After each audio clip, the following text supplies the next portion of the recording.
You don't have to see someone or be in the same room as someone to love them, to miss them, to feel them.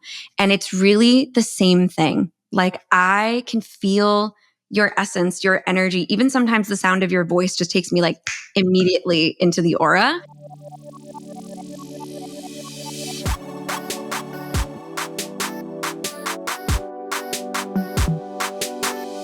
Hello, my loves. Welcome back to the Lavender Lifestyle Podcast. It's Eileen.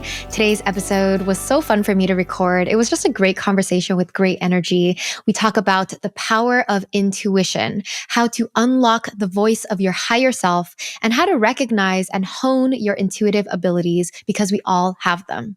We also talk about spiritual hygiene and how to take care of your energy, which I think is so important, as well as how to discover and embody your truest self. Our guest today is Zoey Greco.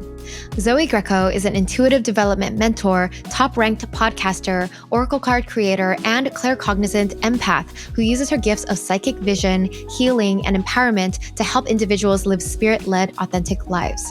Her work has helped thousands of people across the world to step into their purpose, gain clarity on their lives, and find fulfillment and abundance in all forms.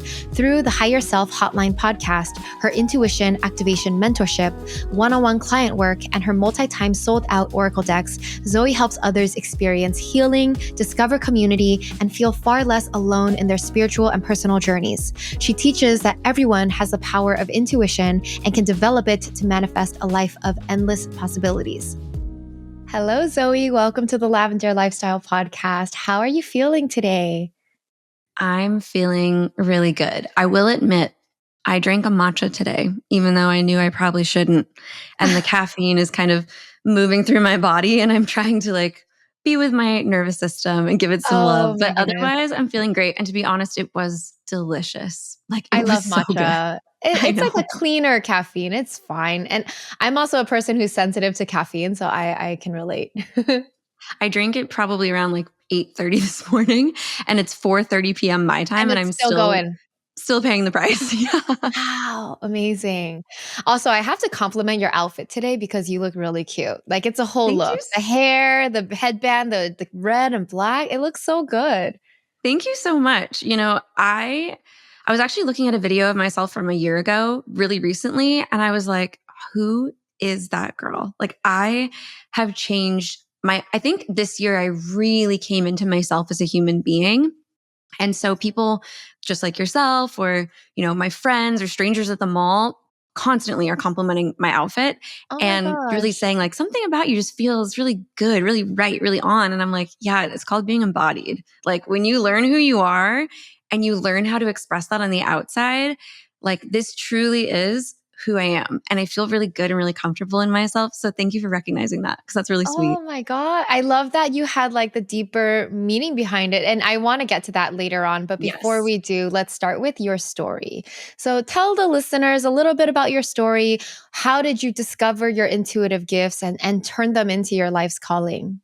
That's such a great question. And I think my answer is sometimes a little bit, I don't want to say disappointing, but perhaps surprising or unrelatable because I have had the benefit of truly coming to this earth and being like, I'm psychic. Like I know who I am from a Like you just very early age. knew. I knew. Wow. My mom often talks about how when I was really young, I would like in bath time, I'm talking like maybe 2 years old. I'm just gaining language basically. And I talked about choosing her from heaven and like picking her out and telling her all the things I loved about her. And Oh my I talked about my God. past lives a lot. And the one that my parents love the most is I think this must have been a recent one, but I talked about being left by my husband with all of our children so he could go get tattoos with his biker friends. And I do have kind of a little bit of a taste for bad boys, so Yeah. not That's super hilarious. surprised by Oh my that. gosh. But my parents, you know, from very early in my life, were like, "Where is she getting this? We don't even have a TV. Like, where is this coming from?" And Oh my even God. into my education when I was in kindergarten, they asked us what we wanted to do when we grew up. And I said, I want to meet God. And, and my teachers went to my parents and said, this is kind of concerning language. You know, this is like concerning. And my parents were like, she's not a suicidal 5-year-old. She just really loves Oh, God. Like she really loves spirit, you know? oh And my then gosh. throughout my life, just constantly channeling, connected, aware. And I did not grow up in a religious environment, which I think is another really beneficial sort of influence for me. My dad was sort of atheist. My mom was spiritually curious, also kind of connected. And she luckily said, this is a little bigger than I can handle. And so she went out and got me support. Like from a very young age, I was connecting with practitioners, going to psychic fairs, having Mm. readings of my own, having all sorts of experiences. And so like psychic work and experiences were always super normal to me. But even despite being connected, knowing I was intuitive, talking to ghosts growing up, playing witch, I have oracle cards I've had since I was 7 years old. Despite all of those things, I still kind of had the inclination to just like be a regular person. So I went to college. I studied gender and Asian culture. I lived in Thailand for several months. I thought I was going to become a journalist. I had all sorts of different ambitions that were completely outside of spirituality and spiritual work. And to be honest, I don't think I really, despite having all these role models in my life, I don't really think I thought it was attainable to me to turn it into a career. And so I moved forward with my life, just trying to be a regular person. And I remember my senior year of college. During college, my gifts really heightened and activated, I think, because I was in such a energetically dense environment. I lived at a consortium of colleges, actually. So it wasn't just my school. There were 5 on the premises. So it was just huge, huge, huge student body. And I think all of that sort of energetic stimuli just really turned something on for me. And unfortunately, around that time, my sort of mentor that I would ask questions of passed away. And so I was really just like raw dogging it, like really on my own, just trying to figure out what I was doing. And it was kind of my senior year of college that I thought, maybe I could just pursue something related to healing. So I thought I might become a naturopathic physician or a nutritionist or an herbalist. And I danced through a couple different paths and opportunities. And then I very quickly around, by the time I was 24, I decided like, I don't need anything else to legitimize this. Like this is legitimate on its own. I don't need to be a doctor or, anything else. I don't need to be anything but exactly what I am and who I am. And it was basically from there that the universe removed every obstacle from my path and decided that I was going to be a professional intuitive. And so from about 24 years on, and we're approaching 10 years, I've been doing this work, and it's looked a little different over the years. I used to have an office, and that was my biggest dream, was just to have an office with a collection of crystals that I could put on people. And my husband is an entrepreneur as well. A lot of my friends are entrepreneurs. And I think I also have that bug in me. I got that dog in me, and I was excited to see what's possible, and also to be a role model for those who want to step into spiritual work or spiritual paths or spiritual careers or wellness careers, to demonstrate that it's not what everyone tells you it is. It's not a pathway to poverty and dissatisfaction and ostracization from society. It's actually an invitation into deep, deep satisfaction, fulfillment, and abundance. So it's been a fun, winding road full of surprises and adventures, but I would not trade it for the world. Before we dive back in, thank you to Give Hugs for sponsoring today's episode. We all have those days when everything feels overwhelming and a little comfort goes a long way. That's why I love Give Hugs weighted plushies. Soft, soothing companions that help melt away stress, calm anxiety, and ease cramps with their heatable and coolable design. I have the turtle and the lion, and they've been such a lovely addition to my self-care routine. Plus, every Hugs purchase supports mental wellness charities, making it more than just a plushie. It's a hug with a purpose. Get yours at givehugs.co. That's hugs with a Z.co, and use the code TLL for 20% off your first order. Believe me, once you have one, you'll want to gift them to everyone you love. That's givehugs.co with the code TLL. I think we're on a similar timeline. I also started around 10 years ago, and we're like literally similar age probably. So I can relate to you and what you're doing, but tell us more about, what did your work look like at first? Did you start the podcast? Was it coaching? And I know eventually you created oracle cards, right? So Yes. yeah, tell us about the different things that you do. the progression of it, and then also what you love the most. Like, I want to know which one excites you the most. Whoa, I just got like heart flutters. Thank you for asking me that question. I think I have probably been on 100 podcasts and I've shared like almost 300 episodes of my own. And I don't think I've ever talked about what I love the most or been asked that. It Oh makes my me want to gosh. hug you. Oh, thank you. I love that. Yeah. So it has looked so different over the years. Like I said, I started in a tiny little office. It had no windows. It was like prison cement blocks. Yeah. I got robbed in that space. Someone stole my crystals, which is like the Like, most so egregious random. thing I think. Like, can you imagine? Like, they're my children and someone just Yeah. came in and swiped them. And I remember that was such a big step for me though, because I remember that office, I rented it 2 days a week and it was $275 a month. And I remember being like, $275 a month. Like, I don't even make that much money. I don't have a client. I don't know what to do. But I just had the right people around me, the right support, the right encouragement, the right mindset. And also, I had a divine assignment. Like, there was no saying no. It was just me kind of learning to navigate fear. And by this point, I know if I'm afraid of something, it's probably exactly what I need to be doing. And so I've really learned to navigate a good relationship with fear. I've also learned to navigate a really good relationship with jealousy, which I think would be a fun conversation to talk about later.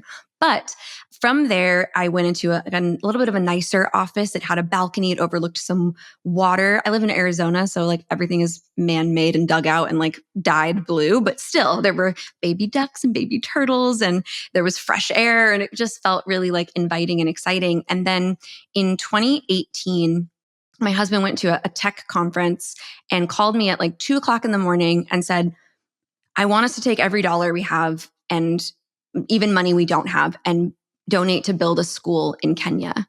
And I was like, okay, I'm so happy to do that.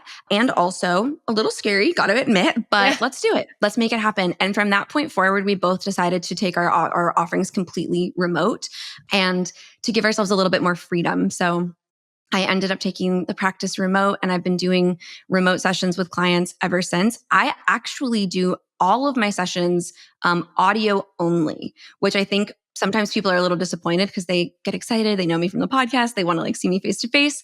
But I am an empath and I'm super, super sensitive.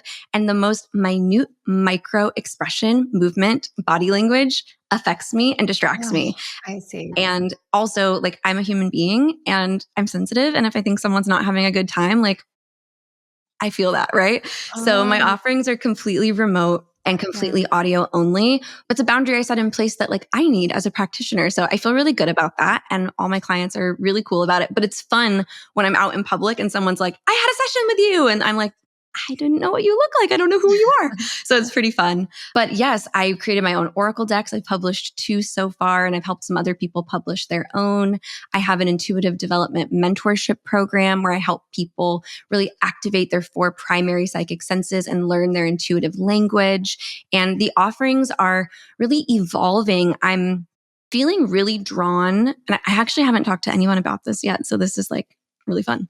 Mhm. I'm feeling really drawn to changing the direction of my work because I think there is such potent power in holding someone's hand and supporting them in diving deeply into themselves, feeling safe and supported and like they have a friend to explore those inner workings with. And the benefit of working with an intuitive person in that process is I can help you identify the feelings that you're feeling because I'm feeling them with you. I'm stepping Mhm. into your energy. I'm stepping into your heart. I'm stepping into your auric field. And I can maybe identify what you're feeling before you might be able to identify what you're feeling, or maybe I can trace it into some sort of experience in your psyche and kind of help you understand where the connection is. And I really love doing that. And actually, this week, I feel like I've had some of my favorite client sessions I've ever had, which is saying a lot. And I still love and enjoy what I do, but I'm feeling really drawn, which is why I'm so interested in you and what you do. I'm really drawn to taking people, helping them move into themselves, like helping them explore themselves, helping them build relationships with themselves. I think we're so taught and habituated to looking outside of ourselves. And in my own personal work, my own personal journey, my own exploration and healing, I've discovered that the answers truly are within me. And it's funny, as a practitioner, I enjoy sessions with other practitioners less and less and less as the years go on, because I'm like, Yeah. you're not really telling me anything that I don't know I mean, myself. you're super intuitive to start with. I would assume that you already are connected to the answers inside you all the time, right? Well, I think that's the fun part too, is like, I believe that life should have mystery. I believe that life should have unexplored corners that are there for us still to expand into and step into. And I think that's the other part of like intuitive work that I feel sometimes resistant to. There's so many amazing parts of it, and I could talk about those all day long. But the thing that I think I've been a little shy to talk about, that I'm excited to talk about here, are the parts of it that feel like maybe they don't always serve us. And I think it's interesting because I've had to set that boundary as a practitioner. So when people come to session and they're like, "Tell me, is this the guy I'm going to marry?" I'm like, "Hey, don't you want to fall in love first? Like, don't you want a little Right. mystery?" Like, and I have to kind of take people back to their humanity sometimes and remind them like the human journey is really important. And if you Yes. know everything that's going to happen and you have every answer ahead of time, it's not going to be as profound or transformative or Of exciting course. or fun. So I can hold your hand along the way. And I like for people to understand that intuition can absolutely look into the future. And we do that a lot. And there is a place and a time for that. And also, intuition is most important in the ways that it serves you in the present, which is why mindfulness and connection to self are so imperative. Because if you're not present, you're not listening, you're not hearing, you're not able to receive those intuitive insights and experiences. So I think some of the most spiritual things you can do are your morning pages, are your affirmations, your morning walks, the time you spend with yourself, really cherishing the moments with your loved ones, really cherishing the moments with yourself. Like, I often pause to look in the mirror and just talk to myself and just have conversations with me and check in with me. I was really feeling like a little emo today. I think it's all the caffeine. And so I was a little like easily tearful. And I just checked in with myself in the mirror and I was like, "You're feeling a little like tearful today. Like, do you need anything? Is there anything you want?" And it just felt Mhm. nice to be checked on, even if it was by me. So our intuition is something that I'm still learning, like the potency and the place for. And I feel really honored to guide others in understanding that as well. And I'm excited by the fact that it's not something I've figured out entirely. And I think that's really important. I want others to know that you don't have to have it all figured out to do something that you love or to be effective at something or to be an expert at something.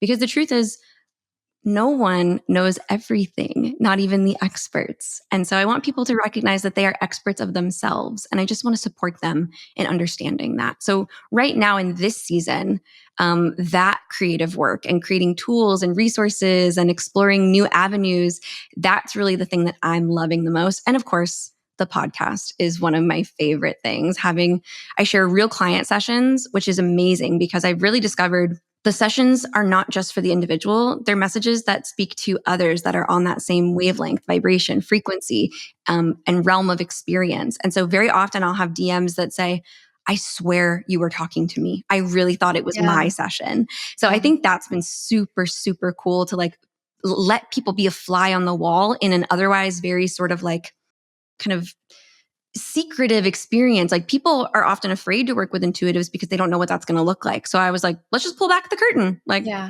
let's Yeah. just explore it together. And then of course I get to have incredible conversations with people like yourself and get to Yeah. interview them and show people, hey, these are individuals who had a dream of a life that was different than the one that they're currently living. And they did it. They made a change. They made a pivot. They made hard choices. They befriended fear. And I know you can too. So those are really the places where I find the deepest joy. And I'm finally feeling really good in myself enough as a practitioner to be like, I don't have to know everything to be really good at Yeah. this. And that's Of okay. course. So a I long love answer to your Oh question. no, there were so many things like out of that answer, I had so many different questions pop up. But I guess what I do want to ask you is for the listeners who have not listened to your podcast or like stepped into that client experience, can you just describe what you do and how you help clients? Like you Mm, said, you're trying to empower people with their own intuition. I'm just curious what that looks like and feels like. great question. You're really good at this, and I'm really having a good time with you.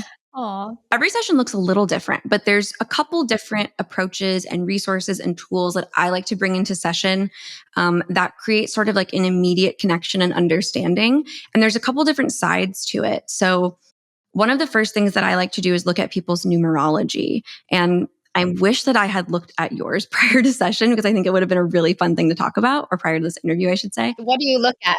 Like their life path or more specific? So there's a couple different numbers I like to look at. I like to look at your birthday number, which is the number that sort of identifies your innate gifts, skills, and abilities. Your attitude number, which is sort of your first impression number, how people experience you, perceive you, understand you, and perhaps in ways that you might not see yourself. So I think like the mirror that's held up is actually really useful and important. The life path number, of course, because we like to know like, oh, what am I here for? We all want to know.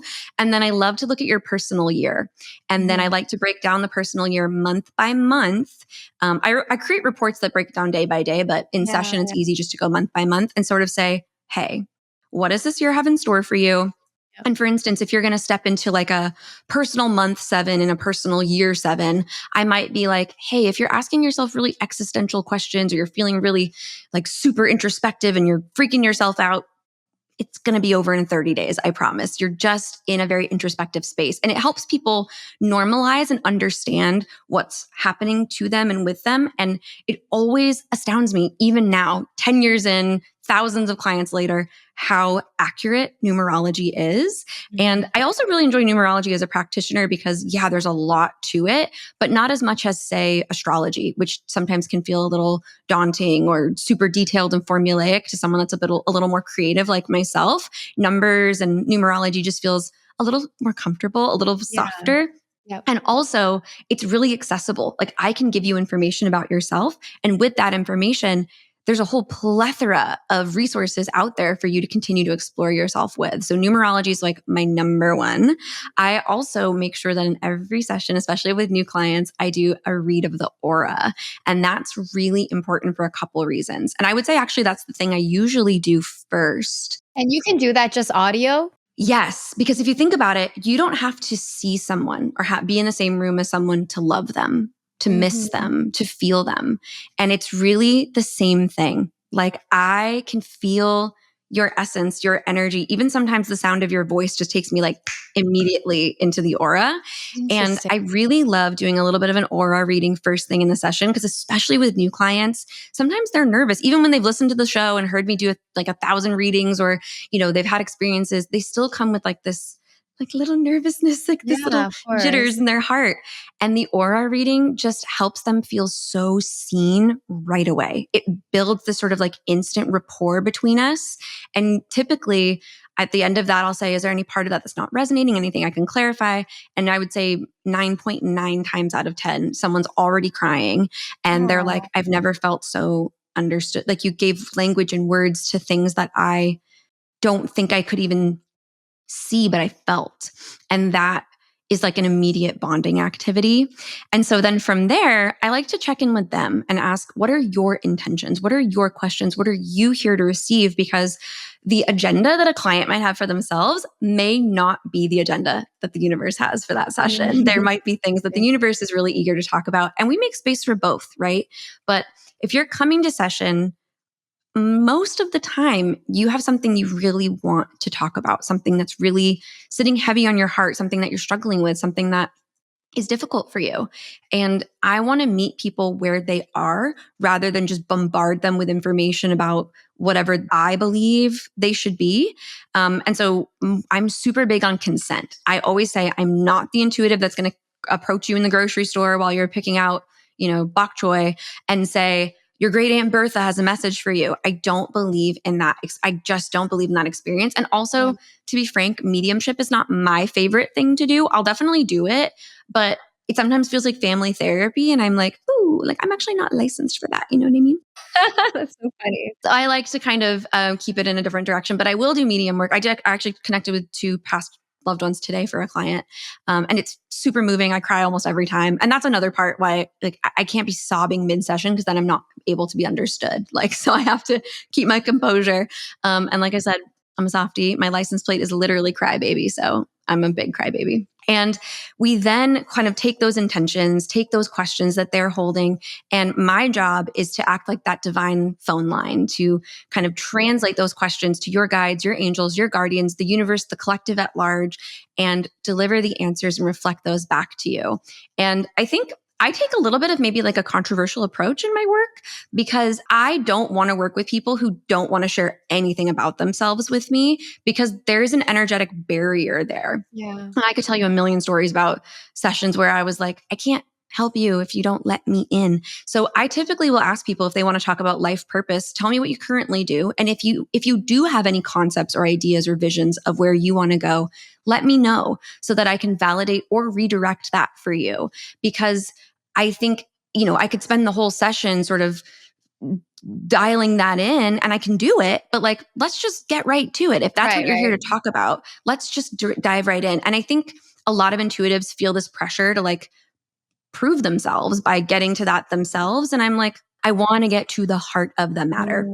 And I think over the years it's shifted, as the industry has changed. I was a spiritual coach and I used to really, really, really resist the word psychic because I always just think of like the neon signs and the palm readers and the whatever. And it's like, listen, there are some real G's out there doing their work behind neon signs and I respect them. But there's also a lot of people who abuse and misuse that title.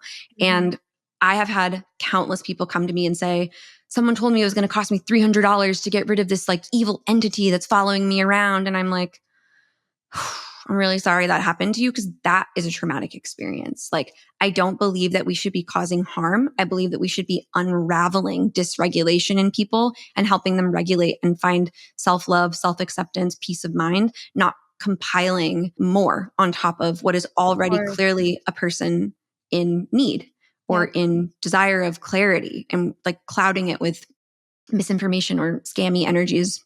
Not for me. So I really resisted the term psychic for a long time. And now I'm kind of like your psychic bestie. Like I own it and I love it and it's fun. And like, it reminds me of when I was young and I used to take my oracle cards to sleepovers and do readings for my friends. And like, I really am committed to being your friend. And for a long time, that was also not something I wanted to do. I had really firm boundaries. I don't follow my clients or talk to my clients outside of session. I'm looking back, I'm not really sure why I was like that, but I'm really glad not to be that way anymore. And I will say, like, send me a DM, send me an email, let me know how it goes. How are you doing? Like, update me. So now I get pictures of babies that I once predicted. I get, pictures of weddings that I tapped into. It's like, it's so exciting to see people that I've gotten to work with long-term achieve their dreams, like live the medicine and step into those joyful moments. And to be even a small part of someone's journey is truly so rewarding and joyful. And I have clients I meet with weekly. I have clients I meet with annually. And I always tell people, it's totally up to you. I'm not here to tell you what you need and when you need it. I'm here to be of service when you ask me, when you need me.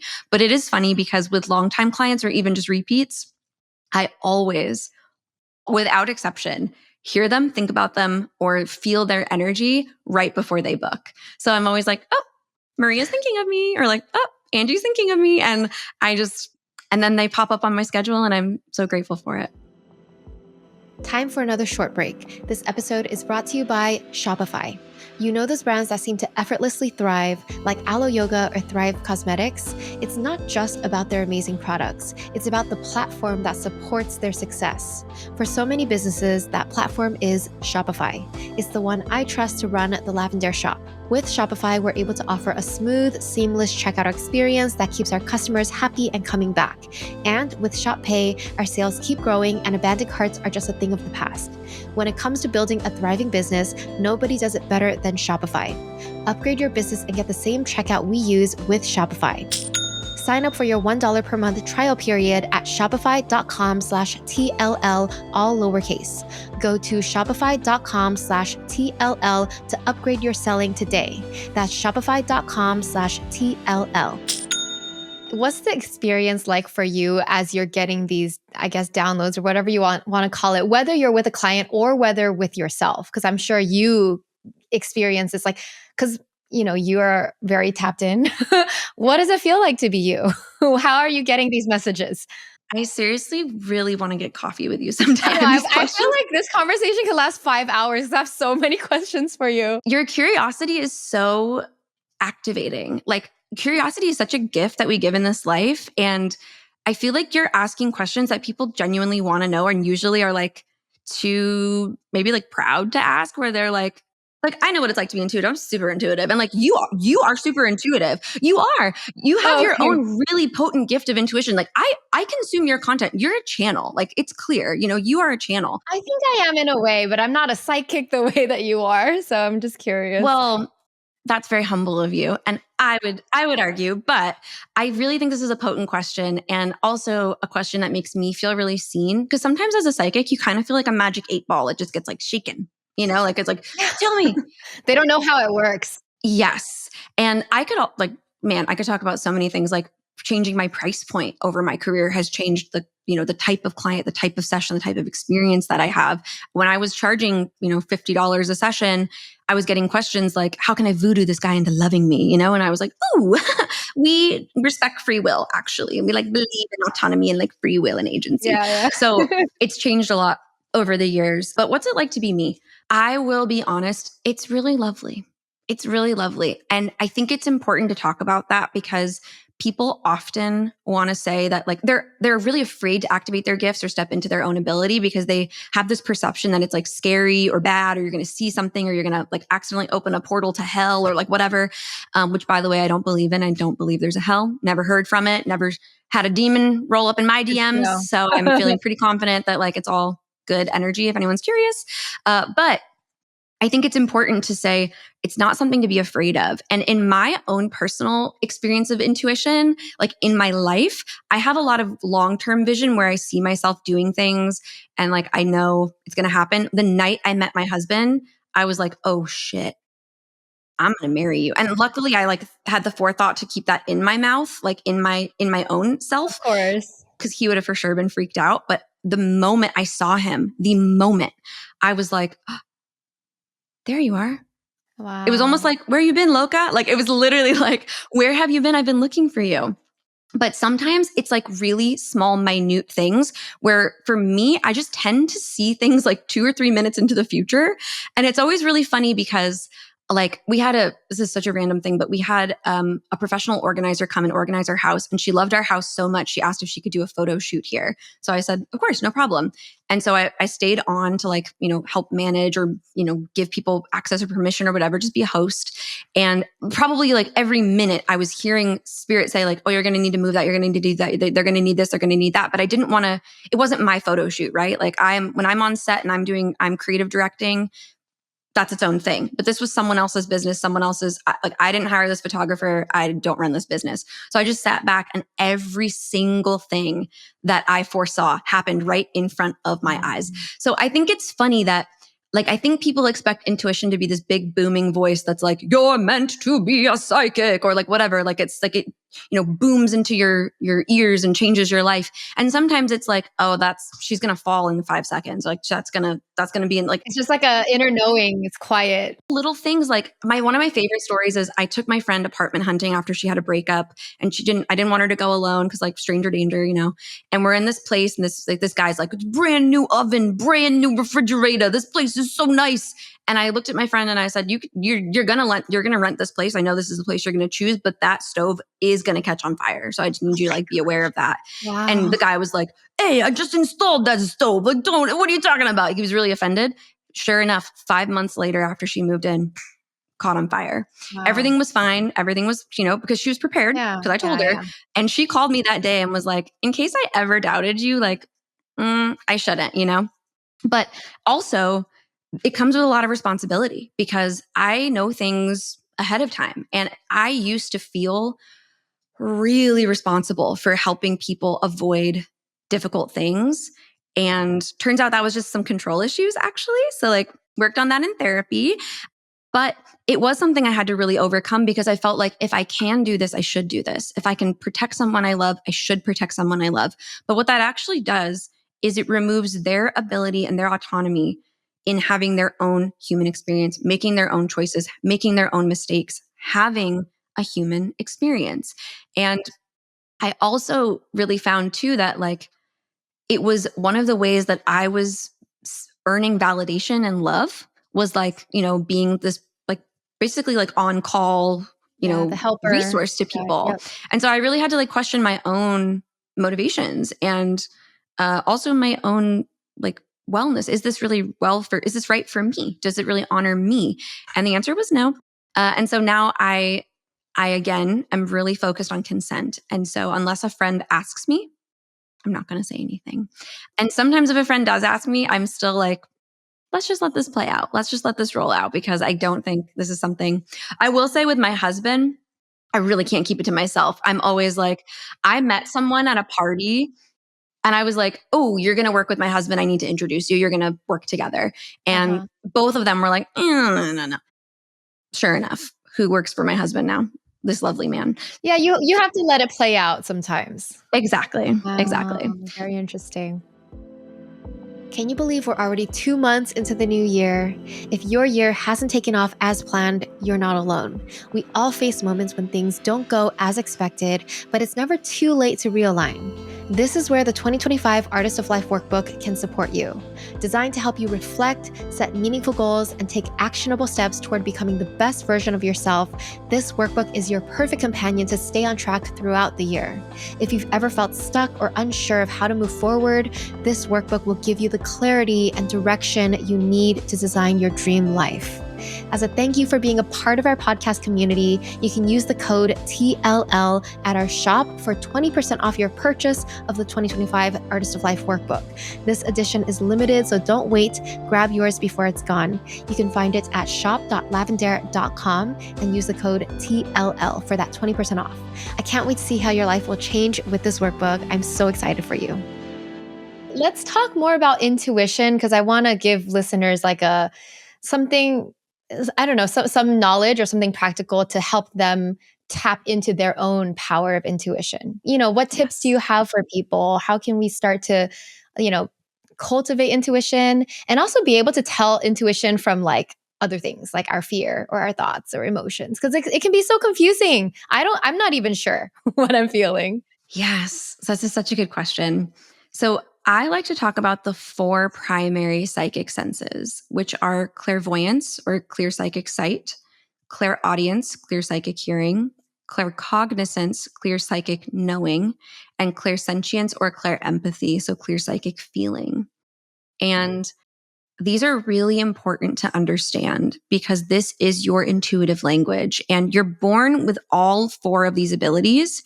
But in life, when we are unconscious of those abilities, we either shut them off or turn them out, or people in our lives convince us that we're imagining things. Or, I mean, how many little kids, right, say, oh, I see this, or I talked to this person and it's like, that's not true. That's not real, whatever. And we get so desensitized to our own abilities and gifts. So by first really being willing to believe that you have intuitive abilities, even if they're dormant, I always kind of like equate it to like your abs. Do I have a 6-pack? No. Do I have the ability to develop a 6-pack if I actually go and work out and exercise? 100%. My ab muscles exist. They are there. But to say that I don't have abs just because I don't have a 6-pack is not correct. And so with your intuitive and psychic abilities, it's a matter of exercising. They are muscles. And we are naturally habituated to utilizing and training our physical senses. And we also have these like sort of physical instincts that, we hear things, we see things, we perceive things. We're physically made to be alert biologically, but we're not necessarily taught, or it's not really reinforced for us, that we also have these invisible senses that are just as important, but we don't know. We're never taught how to use them, how to activate them. It's not like when you go to the eye doctor and they check your eyes, like you don't go to the clairvoyance doctor and they check your third eye, Imagine you could be that doctor. I am that doctor. It's such a gift to be able to learn your intuitive language so that you can understand how spirit speaks to you. So that's the first thing I would say. And I actually have a quiz on my website that you can go and take, and it will help you understand what your primary intuitive sense is. But it's important to recognize and know that you have them all. They are all within you. It's a matter of practicing. And there are so many little games that you can play. And we even see this in like positive psychology or mind hacking. I'm like really into neuroplasticity and all those things. The mentorship is actually built around principles of mind hacking and positive psychology, as well as psychological, as well as spiritual principles, because I think we're physical, cerebral beings and we want to live in both worlds, and we should. So by playing these games, we actually find that human beings learn things 400 times faster when we engage in play. So being able to see these opportunities not as like chances to get it right and prove yourself and like figure out that you have these amazing gifts, it's about practice. So the little games I would say are, before you pick up the phone and check who's calling, see if you can intuit who it is. Before you open a bill that's come, see if you can intuit the amount. I like to play little games all the time with my husband where I'll say, okay, think of a number between 1 and 100, and I'll try and intuit that number. And it's not about being right. It's about being active. It's about practicing. It's about playing. And it's so important for our growth mindset to not feel like we have to get it right the first time, or otherwise we're not psychic. And I think that's the mistake that people make often, is like, if right away you're not correct, which is like a word I don't even like to use, then you feel like, oh, I don't even know why I tried. And it's like this embarrassment, this shame that kind of washes over us, and we turn away from it. And that would be like if you walked into the gym and you couldn't immediately bench press 200 pounds. It's like, well, if you just continue to work on it, you will be able to do so. I mean, I don't know that I could personally, but as we practice makes progress. And that's really, really important.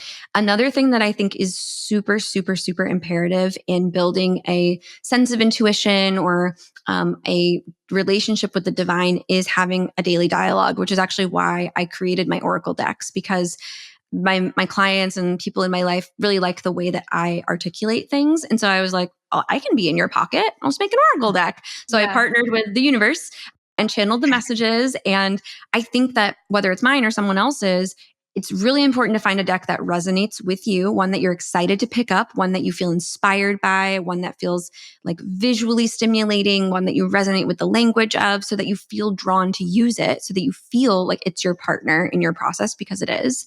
And every single day, I would guide you, if you're trying to grow your intuition, to ask Spirit, what would you have me know today? And to just pull a card. You don't have to stress about it. Your question has an inherent vibrational match in its answer. You cannot pull the wrong card.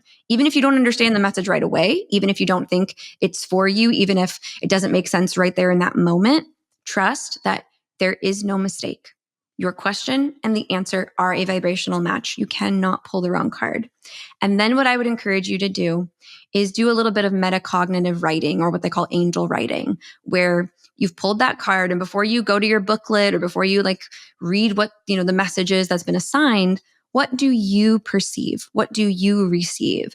And it's this practice of ask and answer, ask and answer.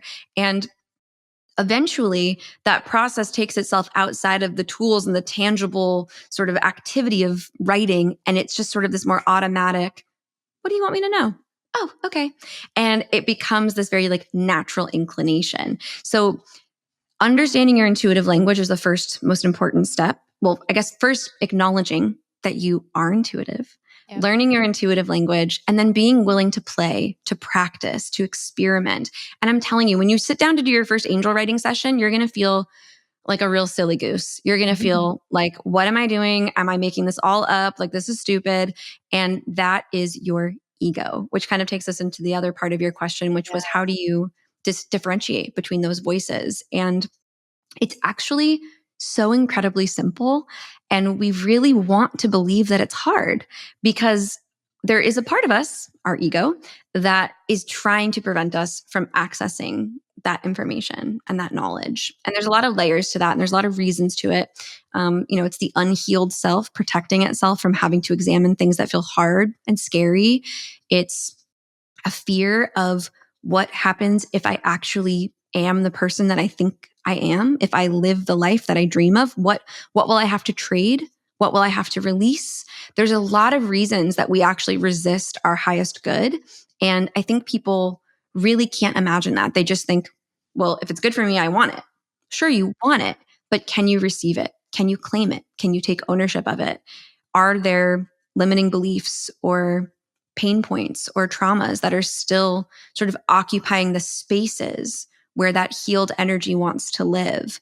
And how can we make that unhealed self feel safe and comfortable to move through this process and do this work?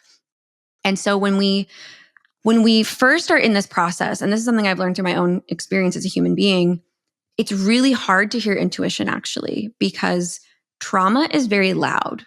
Doubt, fear, insecurity, the stories that we've built up that have been perhaps validated through our human experience, they're very loud, they're repetitive, and therefore they have carved some really deep neural pathways in our mind.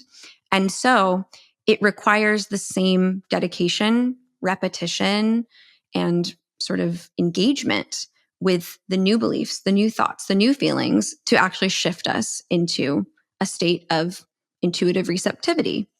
So the daily activity of playing, the journaling, all of that, that is what begins to sort of lessen the depth, kind of create more superficiality in those really established neural pathways and create more openness, peace, and space for those new pathways to build themselves.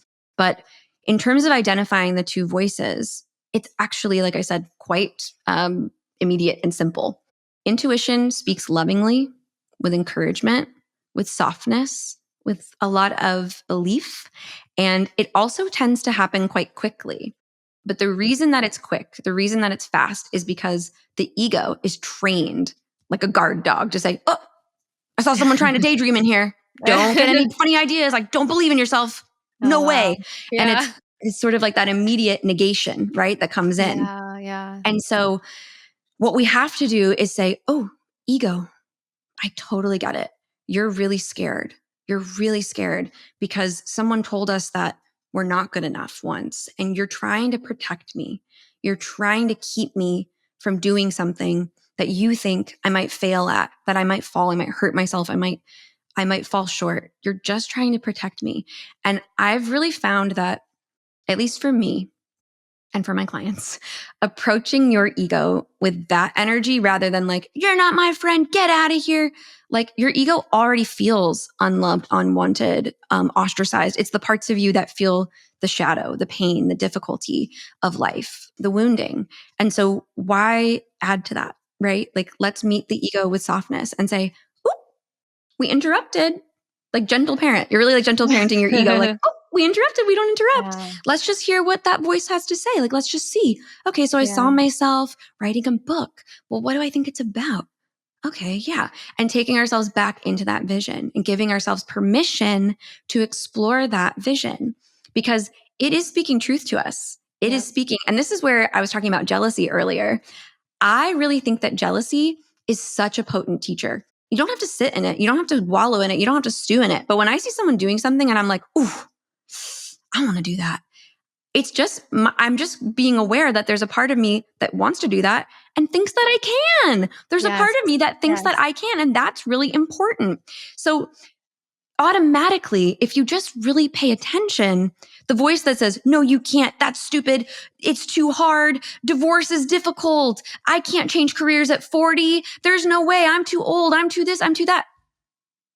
Honey, if there's a voice that's telling you you can't, you know who that is. And if there's a voice that's telling you you can, you know who that is.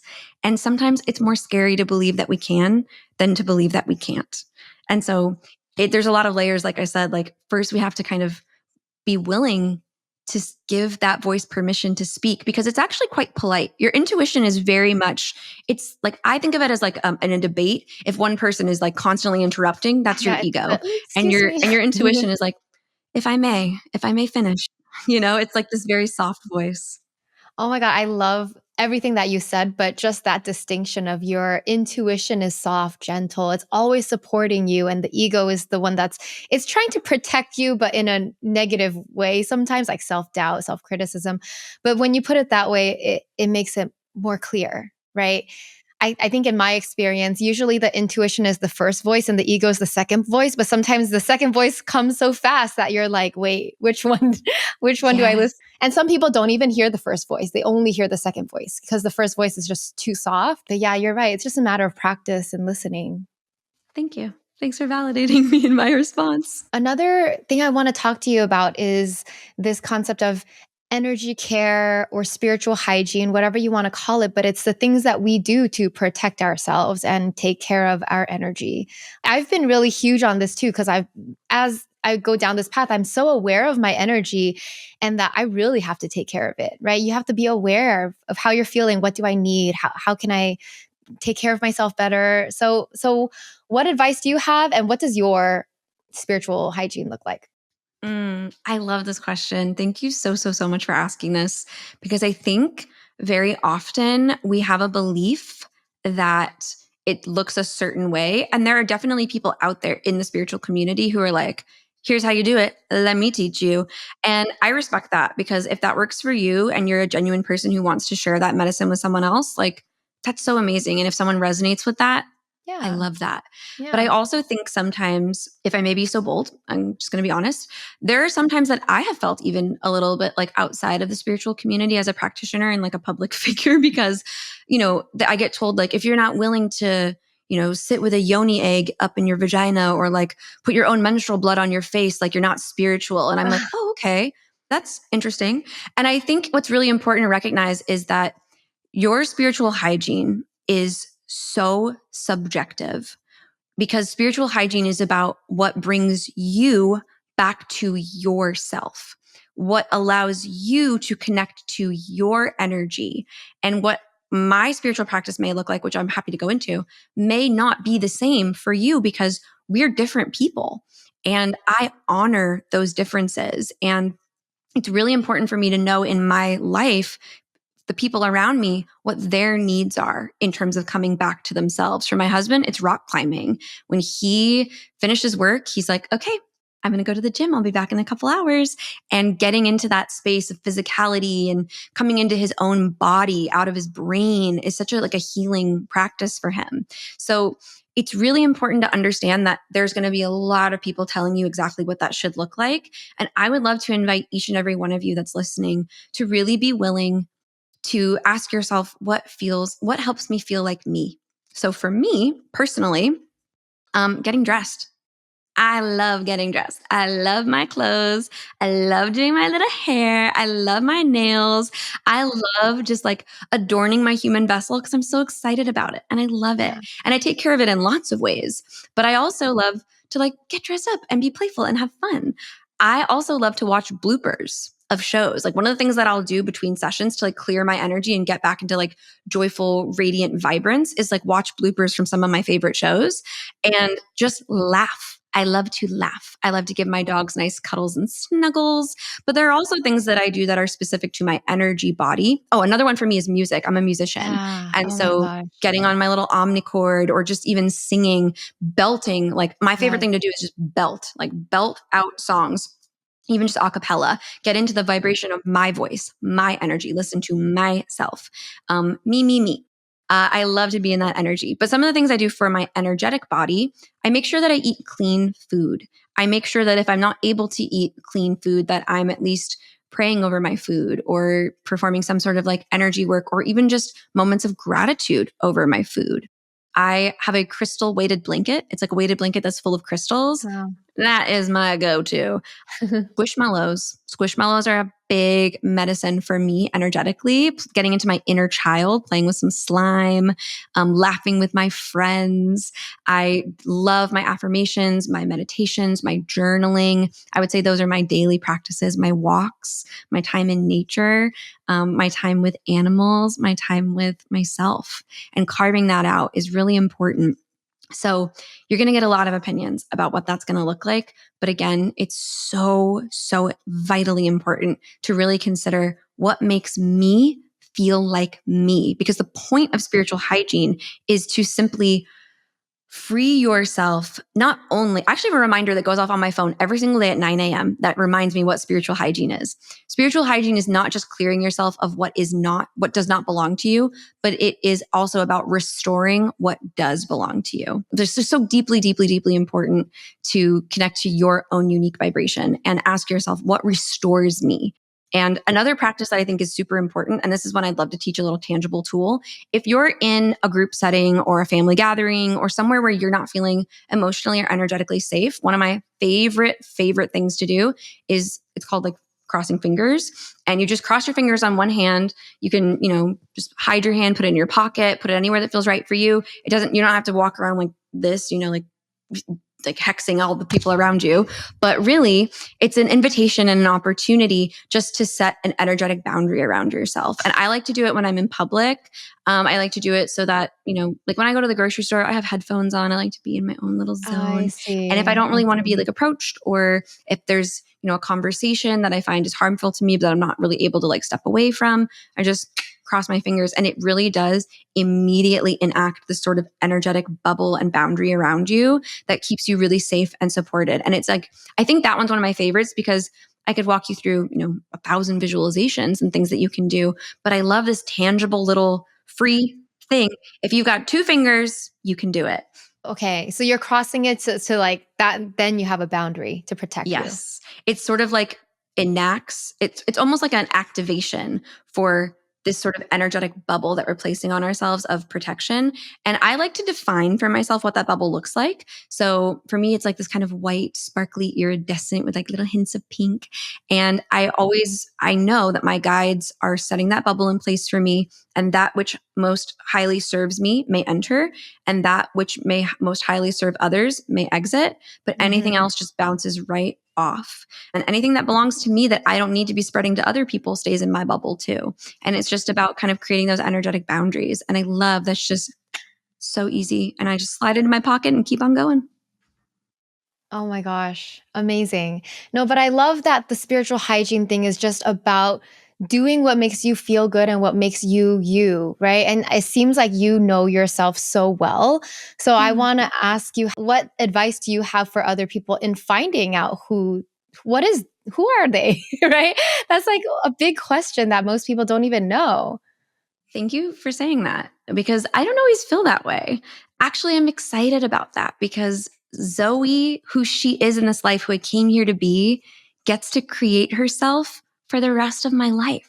Yeah. And that's so exciting. So I'll never know fully who I am. And I think that's a big thing too, is like, we all want to feel so perfect and clear before we're willing to move forward. And as soon as I recognized that Zoe is a work of art that I get to create for the rest of my life, it makes me want to cry. Like sometimes when I get really high, which like, I don't know if I'm allowed to talk about that on your show, but it's recreationally legal here in Arizona. Yeah. And Yeah. sometimes I'll just take an edible and I'll just kind of give myself a hug and go, I'm going to miss being you. I love being Aw, Zoe. I love so being sweet. Zoe. I love Yeah. her.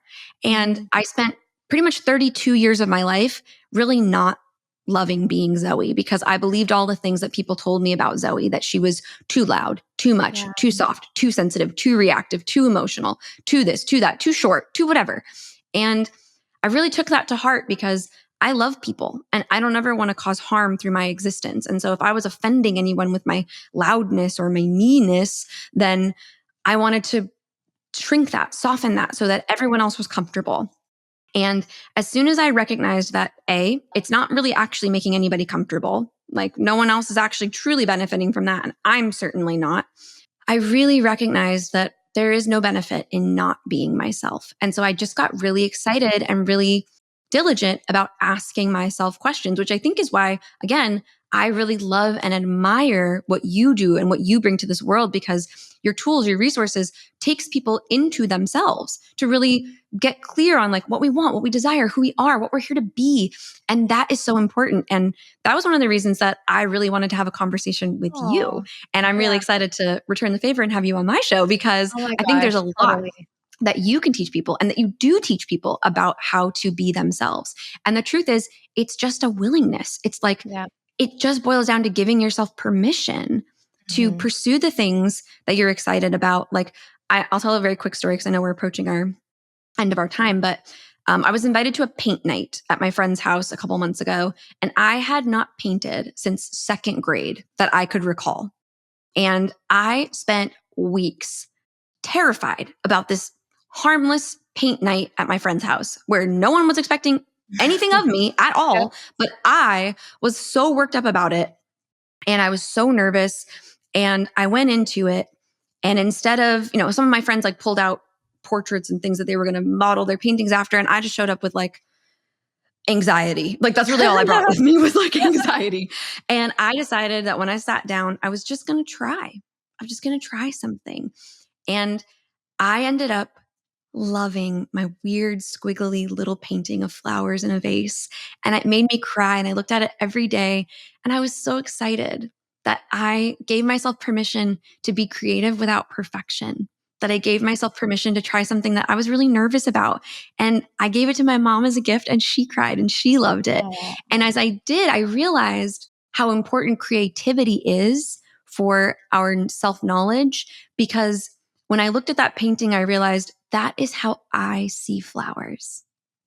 No one else sees flowers the way I see flowers. And that's really special. And whether that painting becomes famous and sells for $1 million or whatever is none of my business. I don't really care. I create for the sake of knowing myself. I'm currently recording mm, music for the first time in my life. I used to be part of a sound healing exciting. band, and now I'm recording my own solo music. Oh, I love And that. as an artist, I'm discovering my voice and I'm like, ooh, she's a little macabre. She's like a little weird, a little witchy, like a little darker than I thought she was going to be. Okay, sis, like go Yeah. off.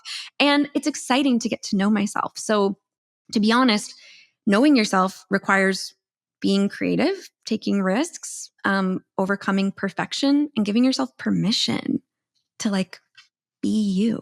Because the truth is, you came here to be you. And that's really important. It's so much more important than we even know. It's so much more important than anyone ever tells us. Like, I used to operate under a pseudonym in my business. And this year I decided to take on my own name because only Zoey can do what Zoey is here to do. The healing, the medicine that I am here to provide, I can only provide by being willing to be myself. And it's been hard.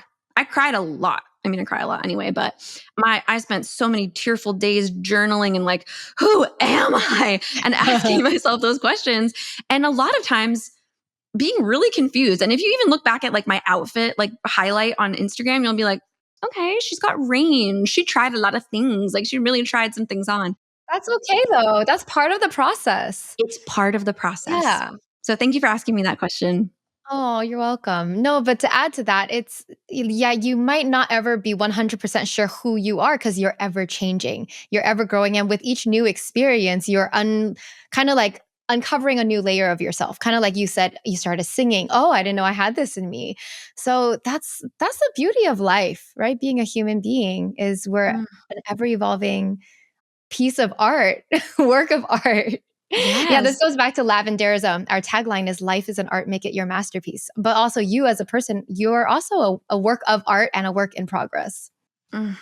We are the artist and the art. Yes, yes. That's the coolest part of life. That's like my favorite thing. I would love to have a conversation sometime about soul contracts because I really am so interested in the fact that, like, yes, there's things that we predetermine and predecide for ourselves. And that's like what our higher self designs. And then we come here and our human self, the imperfect human self, gets to continue to design that self. And it's such a beautiful collaborative co-creative experience. And Yes, it's the willingness to see yourself as art, but also the artist that yes, allows that process to take place. So I just want to take a moment actually to say thank you for being who you are, for answering the call that you received in this life. I know that you don't identify as intuitive, but I see that you are. well, thank And you. it is not a small feat to take big risks and try big things and be willing to share deep, meaningful messages in a world where people are so needing of it, but kind of resistant to it. And it's really brave. And I think it's so special what you've created and who you are and what you do. And I just want to take a moment to thank you for being you and occupying yourself and occupying your calling and doing it because the world is better for who you are and for the gifts that you give us. And I'm just really happy to have come here and had this conversation with you and talked your ear off. So thank you so much for having me. Oh my gosh, Zoe, you're the sweetest. Thank you so much. It just means so much also because you're so genuine in everything that you said. And I feel the same to you. Like you have such a gift and you are sharing it in your own beautiful, unique way. So thank you. My final question for you is if you were to leave the our listeners with one final insight, one final message, what would that be? I actually say this at the end of every single episode of my podcast. And it is what I always want people to know, which is you matter and you are perfect exactly as you are. I love you. Your spirit guides love you and the universe loves you. So please keep answering the call of your higher self. Please, when you receive that message, when you receive that call, when you hear that soft, subtle voice come in and ask you something, please be willing, just be brave enough. I know you can be to ask that voice a little bit more. Tell me more. Tell me more. And it will if you let it. And when you do, everything gets really fucking good. So that's my offering to everybody. Oh my God, you're so amazing, Zoe. Okay, lastly, where can we find you online?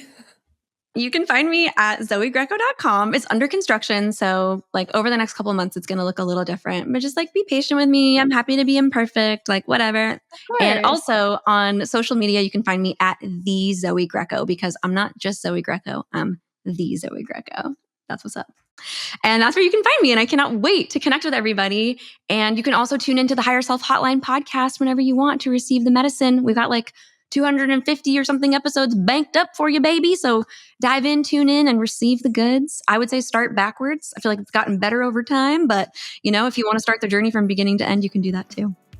Amazing. Thank you so much for being here. You're such a light. I feel like I could continue this conversation for hours, literally, but we only have so much time. Maybe you can come back or something. But yes, thank you so much for being here. Thank you for having me.